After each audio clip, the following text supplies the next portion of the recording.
Hello, happy people. I hope you're having an amazing day today. Today, I thought it would be fun for me to give you my next sequels in the Serial Saturday, where I dedicate Saturday to the lost art of telling the forgotten stories of TV and movie serials that really sold out theaters and that sort of a thing, and really helped to push things. And they were huge talking points and water cooler talk of the day. So we're going to be doing, for this day, I like to dedicate to that lost genre. It's for The Shadow, which is from 1940. It's a 15-chapter superhero story by Columbia, set at 1940, and it's at 285 minutes all told for that 15 minutes and such. So this stars Victor Jory as the Shadow and some other stuff too. And Veta Ann Borg, that's Veta, not Vera, that actually is correct, as his female secretary. And love interest, who also knows his secret. Her name is Margot Lane. For you folks, this also stars Roger Moore, not that one, as Harry Vincent and other people, and there's a bunch of other people too. This is directed by James Horn, written by Joseph Poland and Ned Dandy and Joseph O'Connell. So just sure people are this one about. We've had a lot of people. I think 7 wrote one of the previous ones we just recently did. For you folks. So this was based on the time on a very popular radio show for The Shadow that was also based on a pulp hero from the pulp comics at that time. And that sort of thing, both of which were very popular, both of which were very strong stuff, level odds. And this is right after, a couple of years after Columbia's huge hit, The Spider's Web, which we reviewed a couple of weeks ago, which put them on the map in a major way and was the best-selling, most popular serial that year for you folks, because of how strong it was, because of how early this is in the serial era, and because of, that was like their 5th serial. Right, so they didn't have a lot of experience making them too. They have now created a formula where many of their future serials will be like that one in a lot of ways. Because they want to repeat their success. Like right after Star Wars hit, how there were a bunch of Star Wars clones, right? Because people weren't expecting it, right? Or later on, Flash Gordon serial would do the same thing. There'd be a lot of sci-fi clones after Flash Gordon would do that in the serials. It also influenced Star Wars, right, and that sort of a thing. So you get to see that again and again and again. These sort of aping of popular things, right, and that sort of thing that really hit out of the park. That are early on in that genre or that storytelling method, right? And the Spider's Web was based on the Spider, a superhero from the pulps. It was the first pulp hero in the. So a lot of people are licensing him now, including the Shadow, right, and that sort of a thing. So that's a huge hit. It's very derivative, and I put very in capital letters. So that's all E-V-E-R-Y. So that's a very derivative of that. Because, for example, their main character has a disguise that he goes into, which is a bad guy, so we can hear about their plans and that sort of thing, just like the Spider did too, with Blinky McCoy. Only this time that character is actually an Asian character.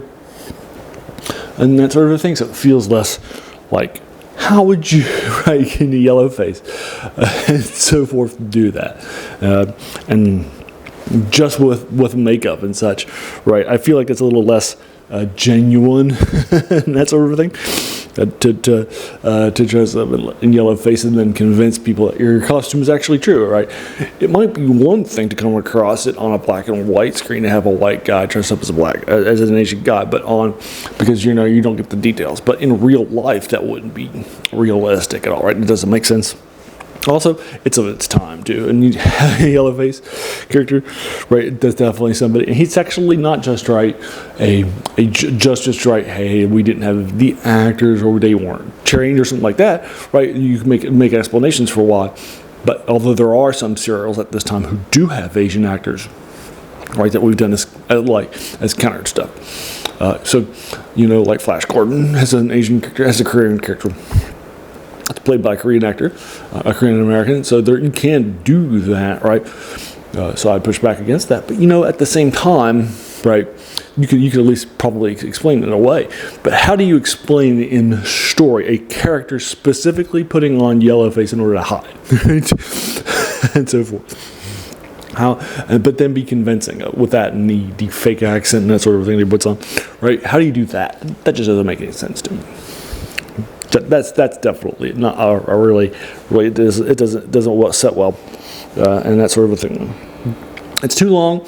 The action scenes don't save it. This has hard to saving it either. The acting isn't that great either. It's a little at times it's so derivative of other serials. It really doesn't stand on its own or have anything new to say, right? And that sort of thing. So I'm giving it a 4 out of 10. If you're a fan of The Shadow, I'm sorry, but it's a 4 out of 10. That is compared with other serial things. Those are my thoughts on The Shadow from Columbia from 1940 for you folks. But let me know what your thoughts are in the comments below, whatever your thoughts are and so forth. Just try to keep it spoiler free, like I didn't get the massive boring plot here and so forth, right? And the ending, which is okay, but it feels a little coming ahead of time, right? At least it doesn't have a penultimate episode or a previous one, a clip show to get everybody caught up, or which just feels a little padding. It doesn't have that. It still waits until the final episode to tell you who the bad guy is. But you have plenty of ways of telling it ahead of time. Also, the character here, the Black Tiger, the bad guy, also has a fake accent, Asian accent too, or to throw you off, which is not that hard to throw you off, because none of the people that are suspicious have Asian accents and so forth, or Chinese accents in this case. So I don't think that that's going to be great. All right. Again, it feels of its time, but not in a great way. Some things feel of their time, but they're still good, right? Flash Gordon is still great. It's one of my favorite serials, and it's 10 out of 10, but it definitely has some Yellow Peril stuff with Ming Merciless. And also Yellowface too. But here, it doesn't even have, that's not great. It doesn't have great action scenes. It doesn't have something great to say, right? Or that sort of a thing. So it definitely feels like it's not a great telling. And again, it's formulaic. It's derivative as all get-go, the stories. And another issue I have with it is that when the character is introduced into the end of the episode cliffhangers, instead of him, ducking out of the car ahead of time in the replay, or out thinking his opponents, right? Or being saved at the last minute by a third party like Robin. And Batman or Robin that I recently went and saw, right? He's just basically wearing plot armor, right? So, for example, this doesn't happen, but let's say a bridge fell on our character, right? So instead of finding out that Robin was going to swing in on a batarang to save him last minute, or in the showing up, or showing him, jumping out of the whatever, or into a cave right before it fell, or something like that, to outsmart his opponent, to outthink him, because they didn't realize the cave was there, they forgot about that sort of thing. But instead, or showing something that we already know about them, because they're a superhero, like Captain Marvel being bulletproof. So when somebody shoots him, you can be like, oh yeah, we know he's bulletproof because he's a superhero, right? Instead of that stuff, it's just plot. He'll just take it and then wake up and be fine, right? Right? It feels a little. He just walks away from it. It feels like he's just got plot armor on. He survives because he's the hero, not because of good, smart storytelling by the authors and such. So I just don't feel that this has the strength of some of the other things from its era. Again, 4 out of 10. For you folks, put your mileage to me. So there you are. What do you think about this? If you agree or disagree with my 4 out of 10, let me know what your thoughts about it in the comments below. Remember, I'm not a trained critic, or I don't make movies, right?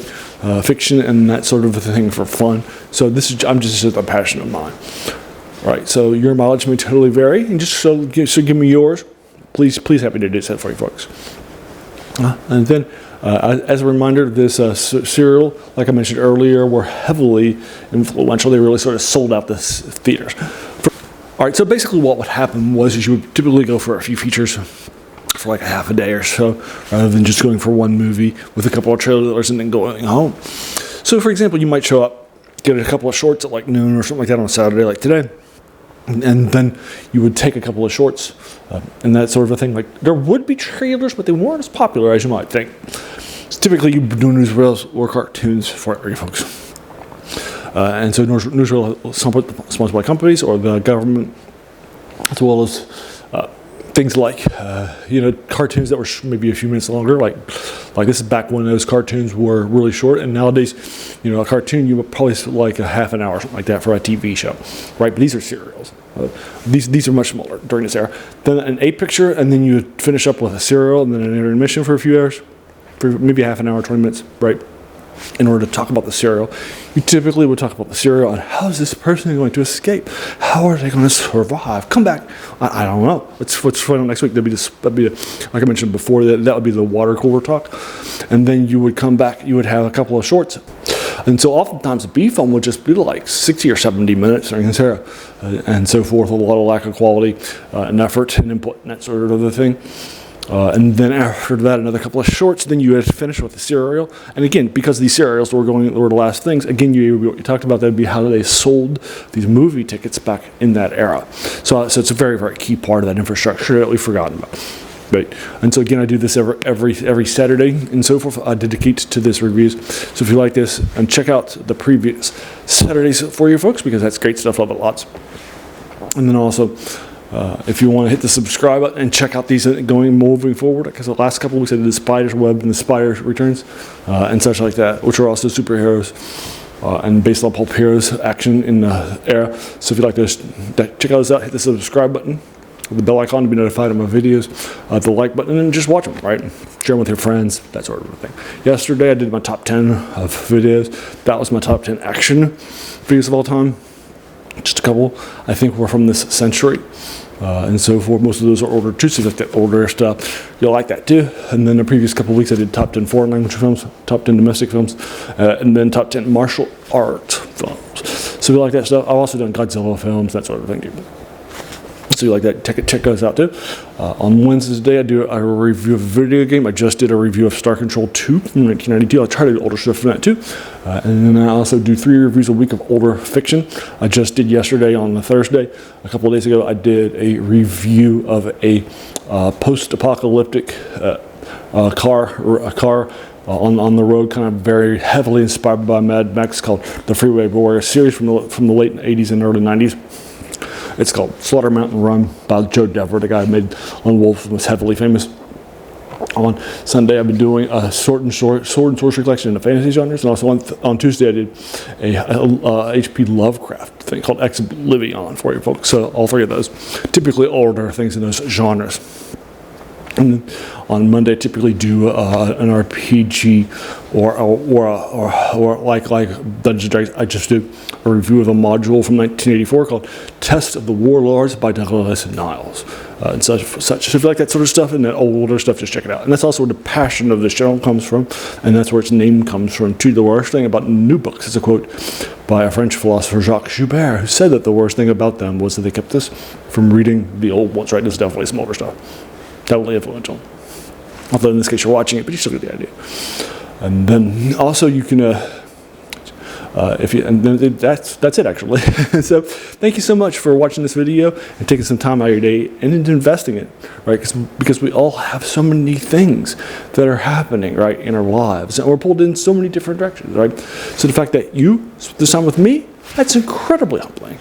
And so I appreciate it so very, very much. So thanks again, and have an amazing day.